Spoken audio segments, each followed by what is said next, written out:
¿Estáis bien? Sí. Bueno, pues hoy es Domingo de Ramos, no sé si lo sabéis, ¿no? En mi pueblo decían que el Domingo de Ramos, el que no estrena, se le caen las manos, ¿no? Yo creo que tal y como está la situación, no podemos estrenar mucho, ¿no? Ni siquiera la mascarilla, ¿no? Que la reutilizamos, ¿no? Pero yo sí quisiera hoy estrenar algo, ¿no? Y es una nueva serie de predicaciones, ¿no?, sobre un libro de la Biblia que ciertamente me atrevería a decir que es poco conocido y poco predicado, ¿no?, por varias razones que vamos a ir viendo a lo largo de hoy en particular, pero también en días sucesivos, ¿no? Pero es un libro que trata de temas de muchísima importancia y de muchísima actualidad. Es el libro de Esther. Un libro ahí perdido en la Biblia, al que recurrimos muy poquito.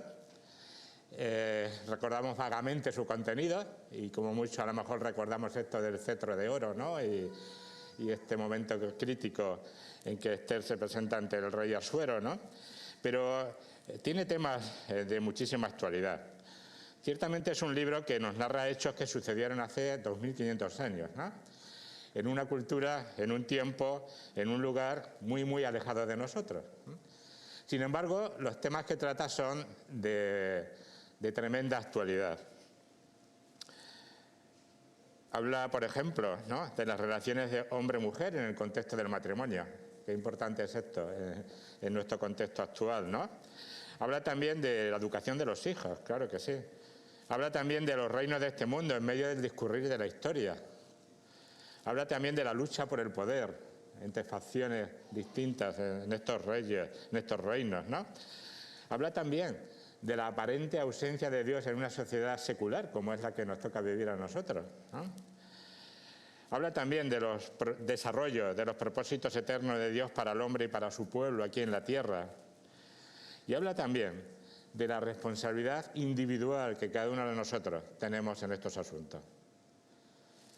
Yo no sé si os parecen temas interesantes o no, pero no hay duda, ¿no?, de que son tremendamente actuales en este siglo XXI en el cual vivimos. Así que el libro de Esther es un libro muy interesante, pero presenta una dificultad importante que quizá esté en la base de por qué se trata poco o por qué es de poco aprecio, si me permitís la expresión, en el entorno bíblico, ¿no? Ciertamente se nos narra una historia apasionante.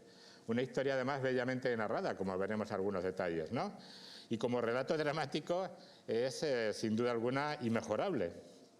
Pero se supone que en un libro de la Biblia el protagonista principal tiene que ser Dios. Y por mucho que busquemos a Dios en el relato, no lo encontraremos. Dios es el gran ausente en el libro de Esther. Dios no es mencionado ni una sola vez en todo el libro. De hecho, es el único libro de la Biblia, de los 66 libros que componen la Biblia, en el cual no se menciona a Dios de ninguna manera. No se nombra nada que pudiera sugerir ni siquiera la presencia explícita de la presencia divina, ¿no? Sin embargo, yo creo que para cualquiera que tenga ojos para ver, es evidente que Dios es el mayor protagonista de esta historia. Porque es cierto que no aparece por ningún sitio en el relato bíblico, ¿no? Pero su mente, su voluntad, su poder, su presencia están en actividad en cada página de este libro. De ahí el título que le he puesto a la predicación de hoy, y probablemente sería adecuado para toda la serie que vamos a empezar hoy: La providencia invisible de Dios.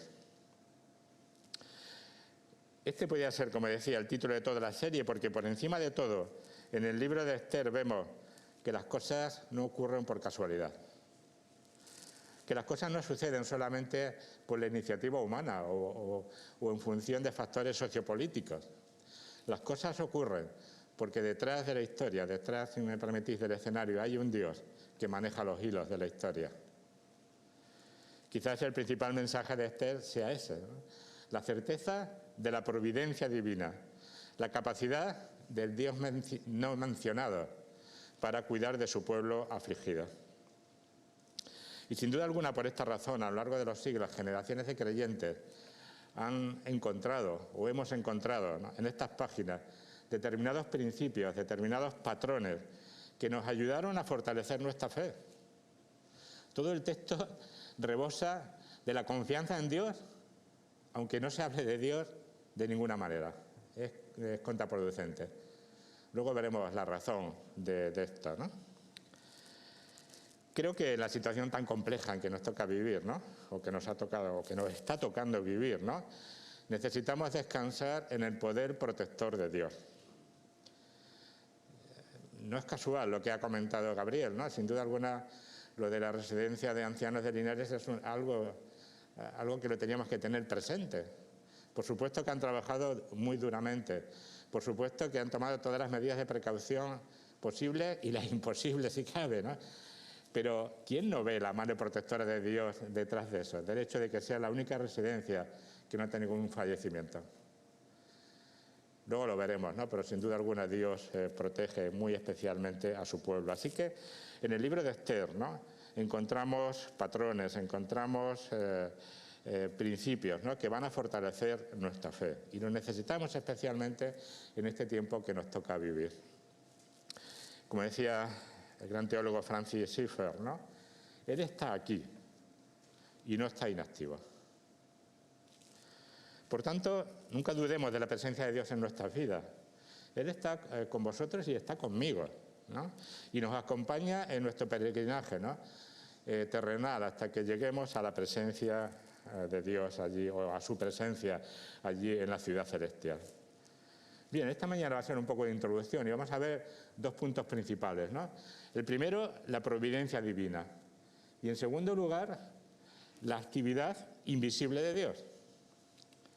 ¿Vale? ¿Qué entendemos por providencia divina? Es importante que antes de adentrarnos en la historia de Esther, ¿no?, dejemos claro a qué nos referimos con la expresión providencia divina.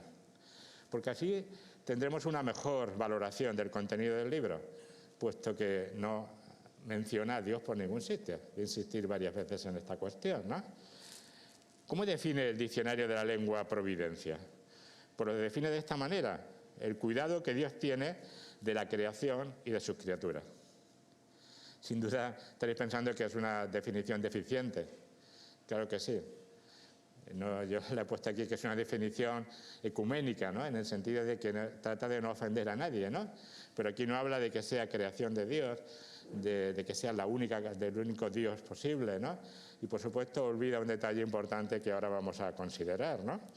Porque la idea bíblica de providencia no solo incluye el cuidado que Dios tiene de su creación, sino que también abarca la sabiduría y el poder que Dios ejerce, ¿no?, continuamente en la preservación y gobierno del mundo. Es decir, a esta idea de creación, la idea de preservación, hay que añadir la idea de gobierno, porque Dios es el que está detrás de todos los hechos que suceden en el mundo, ¿no? Por tanto, el concepto de providencia divina excluye la idea de ver los acontecimientos del mundo como incontrolables, sin ningún elemento de propósito benevolente para los creyentes y para las criaturas en general también. Y desde luego excluye la idea de que todo sucede por casualidad, de que todo sucede por suerte o que todo sucede por ciego azar. Eso está totalmente excluido de la idea de la providencia divina. Pero además hay que añadir, ¿no?, que Dios ejerce su providencia general sobre el universo y sus criaturas como un todo. Pero existe un cuidado muy especial de Dios hacia su pueblo, actualmente hacia la Iglesia, y me atrevería a decir que también hacia su pueblo Israel. En el pasado es clarísima, ¿no?, pero también hoy y en el futuro hay un cuidado especial de Dios para su pueblo Israel, ¿no? ¿En qué se nota ese cuidado providencial de Dios hacia su pueblo? Pues en muchas cosas, probablemente os vengan a la mente varios, ¿no? Pero yo haría referencia a la oración. Muchos pasajes bíblicos nos animan a orar, eso sí, de acuerdo a la voluntad de Dios. Y sabemos que Dios responde a nuestras oraciones, ¿no? Por tanto, está en el cuidado de su pueblo. Sin duda alguna, las oraciones hechas a Dios responden en base a su cuidado providencial de su pueblo. Por tanto, la providencia de Dios incluye al menos tres aspectos, ¿no? Por un lado, preservación. Con su poder, Dios preserva el mundo que ha creado. Hay muchos textos en la Escritura que nos hablan al respecto, ¿no? En el libro de Nehemías, por ejemplo, después de exaltar a Dios como el creador de los cielos, la tierra y todo lo que hay en ellos, Nehemías declara, dice, tú vivificas todas estas cosas. Dios no solo las crea, sino las preserva, ¿vale? También David dice algo parecido, tu justicia es como los montes de Dios, tu juicio es abismo grande. Oye, ve, al hombre y al animal conservas. ¿Cómo ejerce Dios el poder preservador sobre la naturaleza, sobre sus hijos, sobre sus criaturas? Pues el libro de Colosenses los deja bien claro, ¿no? Dice que es Cristo. Dice, Él es antes de todas las cosas, y todas las cosas en Él subsisten. Y como bien sabéis, subsistir significa unir, mantener juntos. Todo lo mantiene Dios junto y unido, ¿no? Mediante la obra de Cristo, ¿no? Que mantiene juntas todas las cosas que podemos ver en la creación, incluso las partículas más pequeñas de vida. Así que, en primer lugar, hemos visto preservación. En segundo lugar es provisión.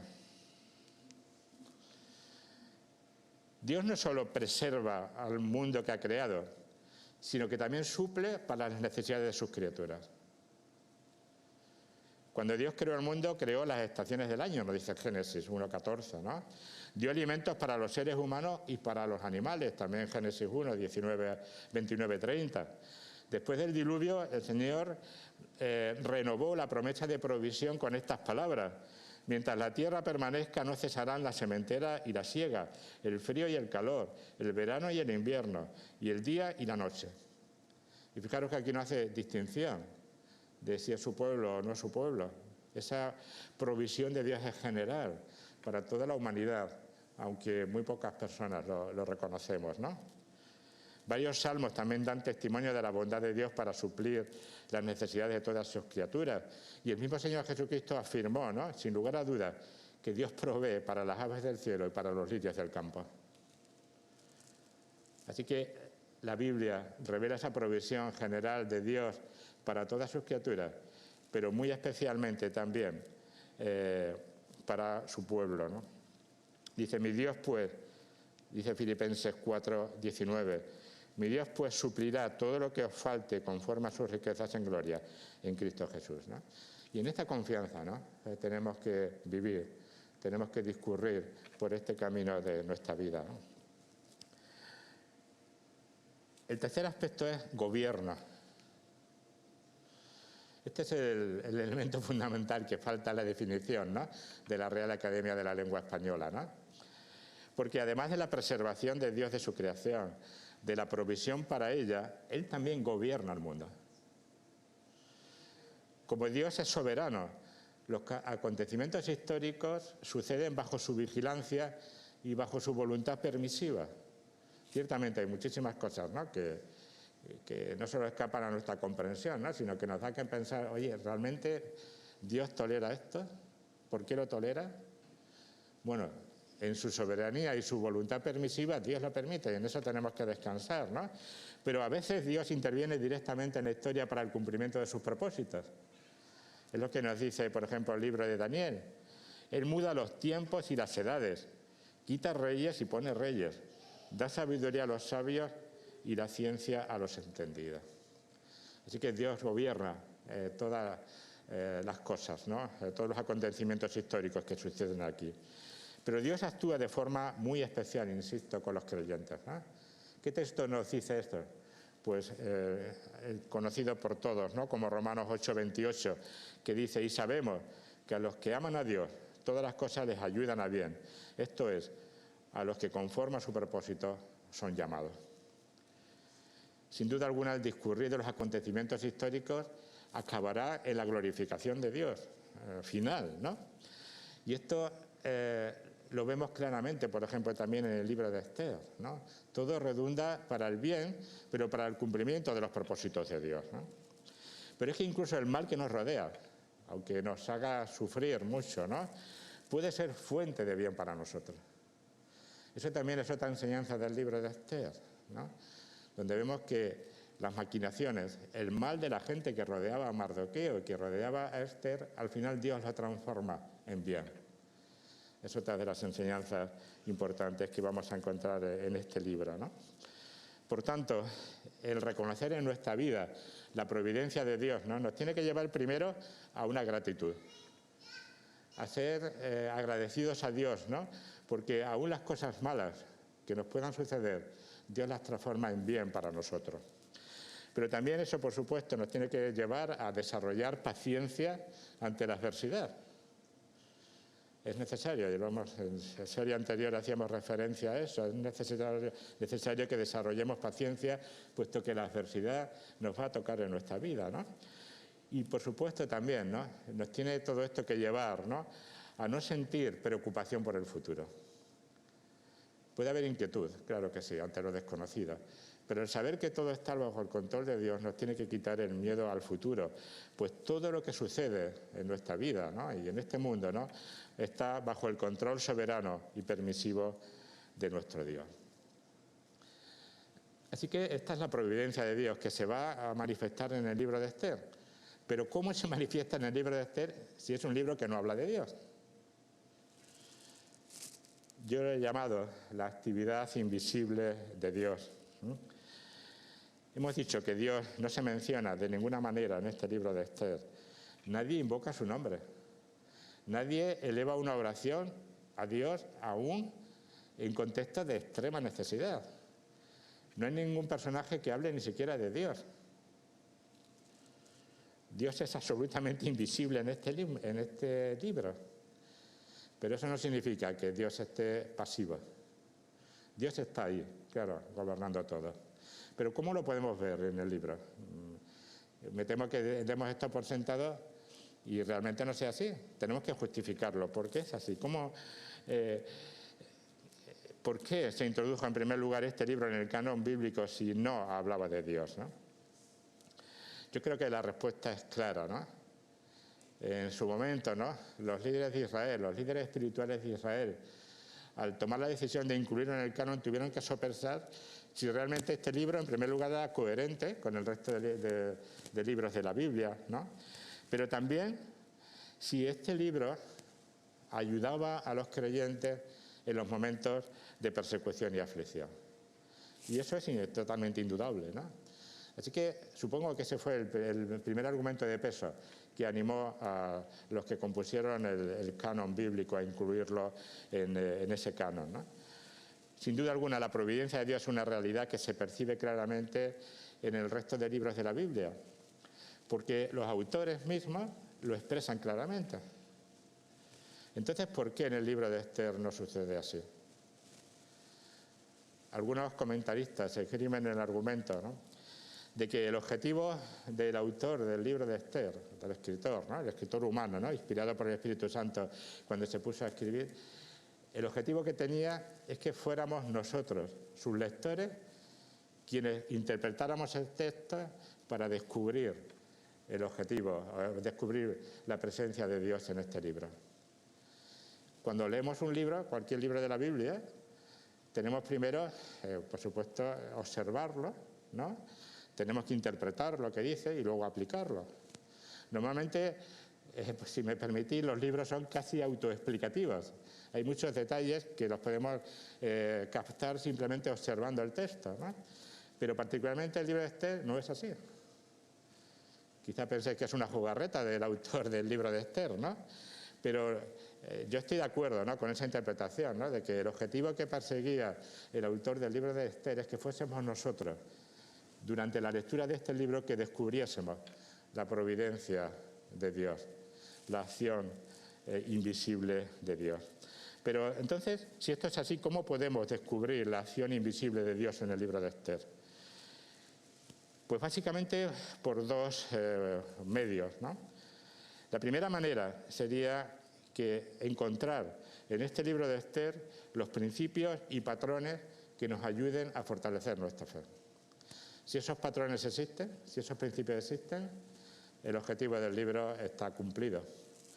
Pero en segundo lugar también hay otro detalle muy importante y específico en el libro de Esther, es que su propia estructura literaria, lo vamos a ver, y ha sido un descubrimiento para mí en este caso, ¿no? La propia estructura literaria del libro nos reafirma cuál es el elemento esencial de este libro. Nos revela, podéis ya imaginar cuál es, ¿no? Nos revela que es Dios quien realmente está en el control absolutamente de todo. Bien, ¿qué principios y patrones bíblicos encontramos en este libro de Esther? Como he dicho ya varias veces, ¿no? Generaciones de creyentes y nosotros también hemos recurrido muchas veces al libro de Esther para encontrar apoyo, para encontrar argumentos que nos ayuden en las situaciones de dificultades, ¿no? ¿Cuáles son esos patrones que aparecen aquí, ¿no? Pues en primer lugar vemos la providencia divina en la vida humana. Todo el texto de Esther rebosa confianza en el poder protector de Dios, aunque no se mencione de ninguna manera. ¿Qué ejemplo podemos ver? Por ejemplo, el capítulo 4, versículo 14. Las palabras tan conocidas, ¿no?, de Mardoqueo a su sobrina Esther. Le dice así Mardoqueo, dice, porque si callas absolutamente en este tiempo, respiro y liberación vendrá de alguna otra parte para los judíos, mas tú y la casa de tu padre pereceréis. ¿Y quién sabe si para esta hora ha llegado al reino? Dice Mardoqueo que si Esther no cumple su papel, ¿no?, en la historia, ¿no?, dice que respiro y liberación vendrán al pueblo judío de algún sitio. ¿Pero qué sitio puede ser sino de Dios? No cita a Dios, pero implícitamente está claro que el socorro tiene que venir de Dios, ¿no? El segundo principio es el contraste, ¿no?, entre el hombre caído y o mejor dicho, el ser humano caído y el ser humano creyente, ¿no? La contrapartida a la protección divina es sin duda alguna la hostilidad hacia el pueblo de Dios que tiene su origen en Satanás, sin duda alguna, ¿no? ¿Y dónde haya su expresión terrible en este libro? Pues en las intenciones genocidas de los antisemitas que aparecen en este libro de Esther, ¿no? Hay un deseo de acabar con el pueblo de Israel, ¿no? Hay un plan genocida del pueblo de Israel, ¿no? Y aquí tenemos que notar el hecho evidente por la historia, ¿no?, de que el pueblo de Israel ha sido perseguido siempre, a lo largo de todos los tiempos, en todas las geografías, de muy diversas maneras. Ha habido muchísimos gobernantes de mucho tipo, ¿no?, que han pretendido aniquilar por completo el pueblo de Israel. El más reciente, sin duda alguna, es el Holocausto, ¿no? Pero caeríamos en un error si pensásemos que ese sentimiento genocida es producido simplemente por cuestiones raciales. No es así, ¿no? El odio hacia el pueblo de Dios también es, creo que fundamentalmente, por motivos espirituales. Así que la confrontación que aparece en el libro de Esther y que tantas veces se ha repetido a lo largo de la historia no es una confrontación racial, sino una confrontación espiritual. Y eso sigue siendo al día de hoy, ¿no? Y de alguna manera también la Iglesia, ¿no?, sufre esa confrontación. Aquí somos de muchos pueblos, de muchas razas, de muchas naciones, ¿no? No puede haber oposición por raza, en este caso hacia nosotros. Por tanto, si nos persiguen es por razones espirituales. Así que detrás de la persecución hacia Israel siempre ha habido persecuciones, razones espirituales, ¿no? Y sin duda alguna está ahí, ¿no?, en el hecho de que es el pueblo de Dios, ¿no?, la razón por la cual Israel nunca ha sido aniquilado, ni nunca lo será, porque Dios preserva a su pueblo, ¿no? Pero bueno, en base a esa confrontación que vemos espiritual, ¿no?, los protagonistas del libro de Esther se dividen en dos grupos opuestos, ¿no? Por un lado está aquellos que no conocen al Dios de Israel y cuya cosmovisión, por tanto, depende de fuerzas incontrolables, de dioses caprichosos y finalmente del azar y de la iniciativa humana. Sin duda alguna el prototipo, ¿no?, y el principal protagonista malvado de esta historia es Amán, que os sonará, ¿no?, el prototipo del hombre impío que odia a Dios y a su pueblo, ¿no? Y del otro lado, ¿quién está? Mardoqueo y Esther, ¿no? Que sin duda alguna son prototipos de aquellos que confían en Dios y que viven de acuerdo a su palabra. Así que vemos también en el libro de Esther ese contraste, ¿no?, entre el hombre caído y el hombre que confía en Dios, ¿no? También nos habla de la dignidad humana y de la nobleza humana. En medio de estos dos grupos, como conocéis en la historia, se queda patente en el versículo 1, está el rey Asuero, un hombre caído, un hombre zarandeado por sus propias pasiones, pero que aún así es utilizado por Dios para la salvación de su pueblo. Sin embargo, si recordáis la historia, ¿no?, los brotes de ira de Asuero, sus borracheras incluso, su carnalidad, sus decisiones impetuosas y arbitrarias, sirven para marcar un contraste entre la sensatez y la serenidad de Mardoqueo y Esther. Ciertamente, ellos también se sienten, Mardoqueo y Esther me refiero, ¿no?, sacudidos, ¿no?, por la angustia y el miedo. Qué duda cabe, ¿no? Pero según vemos en el relato, ¿no?, en todo momento actúan con la calma de aquellos que confían plenamente en la sabiduría de Dios, ¿no?, y en su provisión. Y eso también es algo que tenemos nosotros que tener en cuenta. Así que vemos en este libro también, ¿no?, la auténtica dignidad humana en contraste con el hombre caído, que en este caso representa a Asuero. Y por último también Mardoqueo y Esther como anticipos de Jesucristo. El Señor Jesús, si recordáis, ¿no?, un poco antes, ¿no?, después de haber resucitado y un poco antes de ascender al cielo, está instruyendo a sus discípulos y les dice que todas las Escrituras, comenzando desde Moisés y siguiendo por todos los profetas, hablaban de él o anticipaban aspectos de él. Por tanto, en todo texto bíblico tenemos que rastrear, ¿no?, en qué sentido prefiguran a Cristo. En el libro de Esther hay muchos detalles, los veremos, ¿no?, pero yo solo quisiera destacar uno, ¿no? ¿Quién no ve como un anticipo del Mesías, ¿no?, cuando Mardoqueo sale de delante de la presencia del rey con los atavíos reales y con una gran corona de oro?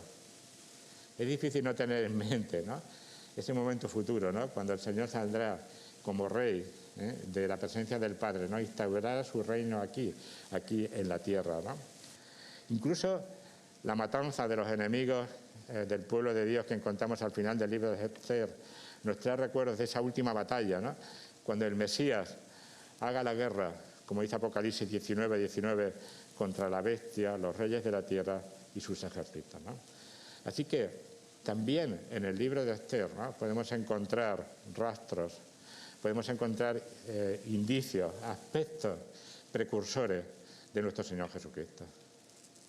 Sin duda alguna, y estos son solamente 4 detalles, ¿no?, nos reafirman, ¿no?, podríamos decir, la inspiración del libro de Esther, ¿no? Encontramos aquí principios que nos ayudarán a depositar nuestra confianza en Dios, ¿no? Pero ya por último, ¿qué estructura literaria tiene el libro de Esther? El libro, bueno, pues se divide claramente en 2 partes, del 1 al 5 y del 6 al 10, ¿no? Bueno, hasta aquí normal. Pero es que del 1 al 5 se van desarrollando una serie de acontecimientos que llevan a un punto en que el pueblo de Dios está en un tric de ser aniquilado. Y en el capítulo del 6, de los capítulos del 6 al 10, se desarrolla una serie de acontecimientos que desbaratan por completo ese plan. Hay, digamos, un descenso y luego un ascenso. Sin duda alguna hay esa simetría en el libro, ¿no? Pero hay otros muchos detalles.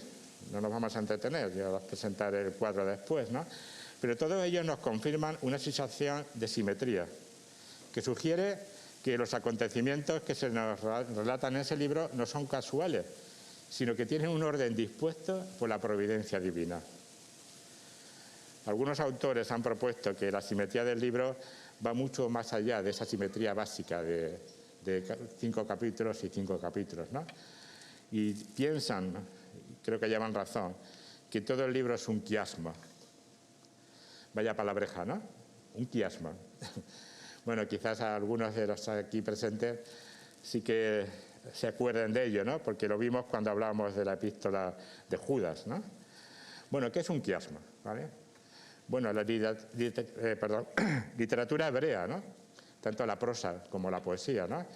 Como cualquier otra, utiliza figuras del lenguaje. Muy típico, por ejemplo, en la literatura hebrea encontrar parábolas, que no se encuentran en otro tipo de literatura, ¿vale? Entonces, utiliza frecuentemente figuras del lenguaje como parábolas, metáforas, símiles y otra serie larga de figuras del lenguaje de difícil pronunciación incluso, ¿no? ¿Vale? Bien, es muy sabido y es normal encontrar en la escritura el hecho o una figura del lenguaje que se llama repetición. Ya sabéis que, bueno, aquí hay muchos profesores, ¿no? Y la repetición dice que es poco menos que la esencia del aprendizaje, ¿no? Los conceptos fundamentales hay que repetirlos muchas veces para que queden grabados, ¿no? Y la literatura hebrea es fundamentalmente didáctica. Lo que trata es de enseñarnos y por tanto es normal que utilice frecuentemente esa figura de la repetición con el objetivo no de que salga un texto muy bello, ¿no? Sino con el objetivo de que recordemos y aprendamos la lección que nos quiere transmitir ese pasaje bíblico, ¿no? Por tanto, la Biblia se caracteriza por el uso frecuente de la repetición. Y una de las formas de repetición específicas de la literatura hebrea es el quiasmo. ¿Qué es el quiasmo? Pues un tipo especial de repetición. Ahora lo vamos a ver con un ejemplo, ¿eh? No os despistéis, ¿no? Pero el diccionario de la lengua nos define el quiasmo como una figura de dicción, es decir, una figura del lenguaje, ¿no? Que consiste en presentar en órdenes inversos los miembros de dos secuencias, de pensamientos o de ideas. Ahora lo vamos a entender con estos ejemplos. Un ejemplo muy conocido. Pero muchos primeros serán postreros y los postreros primeros. Fijaros, repite dos ideas, ¿no? Primeros y postreros, postreros y primeros. El segundo texto, ¿no? Nosotros sabemos que hemos pasado de muerte a vida en que amamos a los hermanos y el que no ama a su hermano permanece en muerte. Otra vez dos conceptos, ¿no? Vida, ¿vale? Y amor. El que no ama sigue muerto, ¿eh? Fijaros que es una manera de expresar una enseñanza para que se nos quede bien grabada. ¿Quién no conoce en el mundo en el cual vivimos esto de que los primeros serán postreros y los postreros primeros? Pues que duda cabe que aparte de que sea breve, claro, es una forma fácil de recordar, ¿no? Bueno, por tanto, el quiasmo es una figura muy frecuente en la Biblia. Normalmente abarca 1 o 2 versículos como los ejemplos anteriores, ¿no? Pero en Esther tenemos un caso muy peculiar de quiasmo, porque todo el libro está ordenado como un quiasmo. Ahora lo vamos a ver. En los capítulos 1 al 5 va exponiendo una serie de acontecimientos que luego se repiten en orden inverso del capítulo 6 al 10, ¿no? Y el episodio central es una manera que el autor tiene de dirigir nuestra mirada hacia un sitio, ¿no? Para que no nos quede duda de cuál es la enseñanza principal. El punto que voltean esas dos órdenes de acontecimientos es justo la enseñanza principal que contiene ese libro, ¿no? O ese pasaje, ¿no? Este es el quiasmo y es, bueno, de David Boer, original de David Boer, ¿no? Está en el comentario de Esther de David Boer, ¿no? Y él recoge también, digamos, referencias de otros comentaristas, ¿no? Que confirman esta realidad del quiasmo, ¿no? Bueno, ¿dónde vemos el quiasmo? Yo no veo nada, no sé si vosotros lo veis, ¿no? Una letra muy pequeñita, ¿no? Pero bueno, vemos que en el capítulo, en el versículo primero habla de banquete o fiesta, y en el último habla también de un banquete o una fiesta, por supuesto muy distinta, ¿no? También nos habla de exaltaciones, ¿vale? Primero la exaltación de Amán, luego la exaltación de Mardoqueo. También nos habla de decretos, 2 decretos, uno pro judío o antijudío y otro pro judío. También nos habla de angustia, en primer lugar de Mardoqueo y luego la de Amán. También nos habla luego de otro banquete, ¿no? Los 2 banquetes de Esther, ¿no? Y todo esto nos lleva al punto central. ¿Cuál es el hecho central?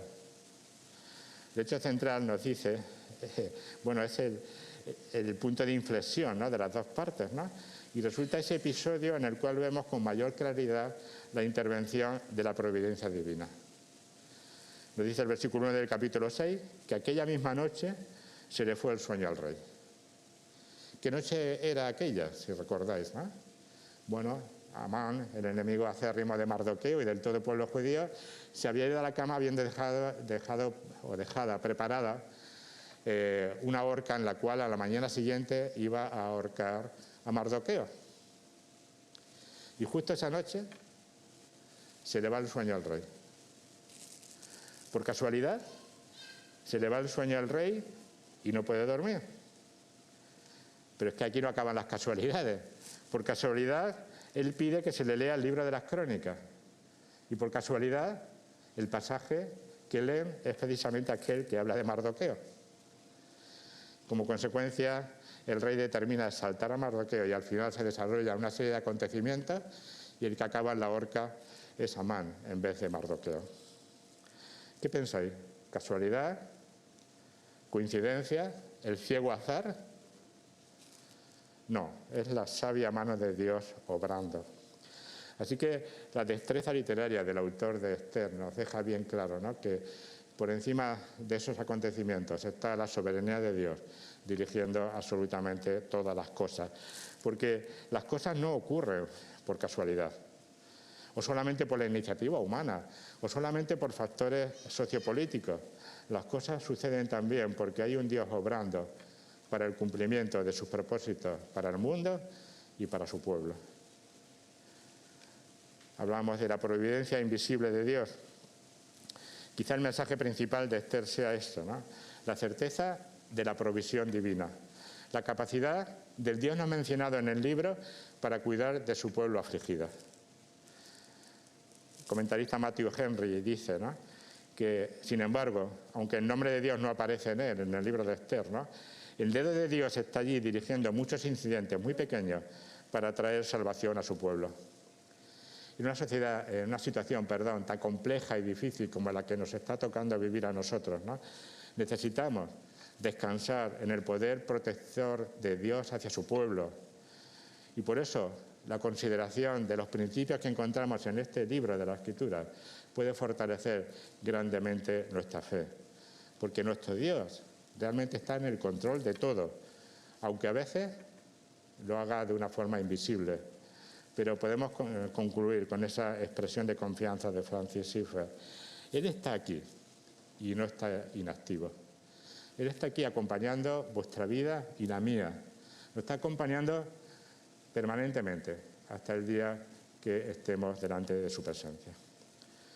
Pues que el Señor os bendiga, hermanos. Vamos a dar gracias por esta palabra, ¿no?, y pedir que el Señor la grabe en nuestros corazones. Señor, muchas gracias por esa confianza que podemos tener en que tú realmente estás en el control de todo. Que tu soberanía, tu voluntad permisiva, Señor, está gobernando todas las cosas que suceden en este mundo y también las que nos afectan a nosotros. Queremos rogarte que en momentos de aflicción y de angustia recordemos estos principios que encontramos aquí en el libro de Esther para que nuestra fe y nuestra confianza se reafirmen en ti. Rogamos, Señor, por todos nuestros hermanos que están pasando por momentos de aflicción, por enfermedad, por necesidades económicas, por tantos motivos, Señor, que tú te hagas bien presente en sus vidas. Que realmente, Señor, la confianza en ti no flaquee y que, Señor, descansen en esa verdad que encontramos en la Escritura, que aún las cosas negativas tú puedes transformarlas en bien. Que todo lo que nos sucede, Señor, es para nuestro bien. Gracias, Señor, porque nos dejas en tu palabra guía para nuestro comportamiento, para nuestra vida diaria. Queremos, Señor, rogarte que la leamos, que, Señor, meditemos en lo que dice esa palabra de Dios, para que podamos, Señor, vivir confiados en que tú estás, Señor, en el control de todo y que tienes un cuidado muy especial de tu pueblo. Gracias por habernos hecho tu pueblo, Señor, por la obra de nuestro Señor Jesucristo. Queremos darte las gracias por eso y darte a ti la gloria, Señor, porque eres el único que lo merece.